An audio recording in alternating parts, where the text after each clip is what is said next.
Shalom Obracha, que le bon Dieu protège, vous donne la santé, la joie, la prospérité. J'ai écouté une très belle histoire d'un ami qui s'est converti au judaïsme, qu'il habitait à l'île de la Réunion et était étudiant. Et il y avait un juif avec lui à l'école. Vous savez qu'à l'île de la Réunion, il y a une petite communauté. Et je me rappelle que j'étais là-bas il y a peut-être 25 ans, 30 ans. Je suis parti là-bas avec monsieur Elie Soussan. Et là-bas, grâce à Dieu, j'ai rendu dans le bon chemin pas mal de juifs. Et pas mal de juifs qui vendaient des bêtises. Pendant le Shabbat qu'on a passé ensemble, ils ont fait une grande échouva. Ils ont quitté l'île de la Réunion. Ils sont retournés à Lyon, leur ville d'origine. Et je me rappelle que il y avait un qui n'était pas juif, il était de l'île de la Réunion, il était pas un blanc, et avec un kippa sur la tête, il venait prier. Je lui dis, vous êtes juif? Il me dit, non, Rabbi David, vous voyez que je suis pas juif, mais je suis en voie de conversion. Je lui dis, pourquoi? Je lui dis, pourquoi? Il me dit, mon ami, il m'a invité pour Pessah. Et on est parti à Paris, passer Pessah chez sa famille. Et j'ai vu à Pessah, la fête de Pessah, toute la famille qui mange la galette et qui raconte l'histoire de la sortie de l'Égypte, une histoire qui date de 3500 ans. Et le papa, la façon qu'il a raconté, on dirait qu'il la vivait. Ils vont manger le maror, et la harosset, et la matzah, et la lecture pendant 2 heures des histoires. J'ai jamais vu qu'on va s'attabler, jamais entendu dans ma vie, des gens qui vont être à table, autour d'une table, et parler d'une histoire du passé. Ils ont créé des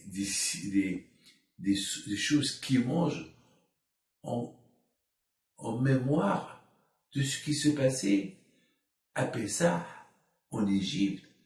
Manger la galette, ne pas manger le pain, boire les 4 verres de vin pour se rappeler certaines libertés, la délivrance de l'Égypte, la délivrance de Haman, et si Dieu veut, la fameuse délivrance de Mashiach. Alors ça m'a donné envie de faire parmi ce peuple-là. Donc, je suis en voie de conversion. Je lui dis, mais tu sais, être juif, c'est dur. Qu'est-ce qu'il me répond? Toujours ça a été dur. Toujours le juif, toujours sa vie était dure. Mais, ils sont toujours là. Et justement, c'est parce qu'ils sont, c'est parce que la vie, elle est dure. C'est pour ça qu'ils existent encore. Parce que, il y a quelque chose de vérité. Et moi, j'écoute. Alors, je me suis dit, tu vois, David, l'influence de l'histoire. Lorsqu'une histoire vraie que tu racontes, elle peut influencer d'autres personnes. Mais il faut savoir la raconter. Il faut être convaincu pour convaincre d'autres personnes. Moi, je me rappelle lorsque j'étais jeune, la Haggadah, elle ne durait pas longtemps à table. C'était vite.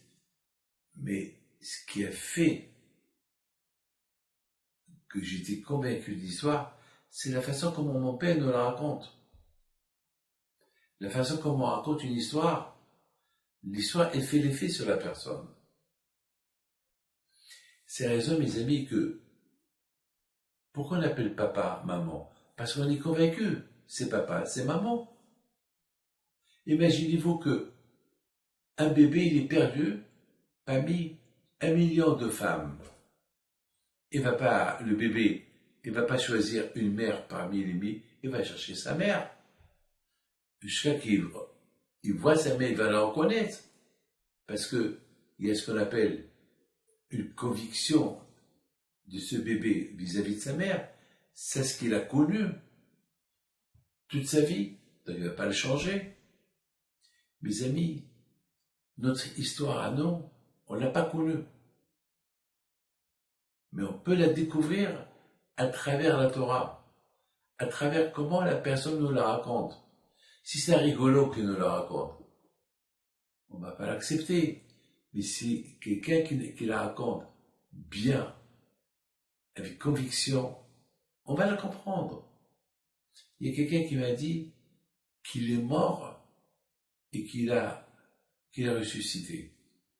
Mais la façon comme il me l'a dit, je l'ai cru. Mais la façon dont on voit, ça se voit sur son visage. Et c'est la raison pourquoi la Torah dit, raconte l'histoire de la sortie de l'Égypte. Lorsqu'on raconte les histoires des tzadikim, on les raconte avec conviction. C'est pour ça que je reçois des milliers de lettres, des gens qui se renforcent des histoires que je leur raconte, parce que je les raconte avec conviction, je les raconte avec émouna. Ça sort de mon cœur.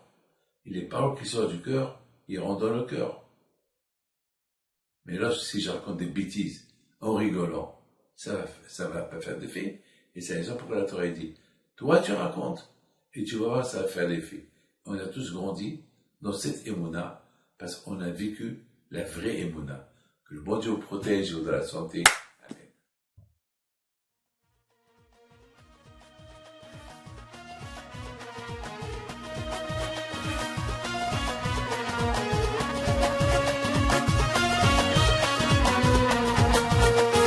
نوضوا يا ناس غرتوا على ربيع حي بينتو وقف لنا زي خو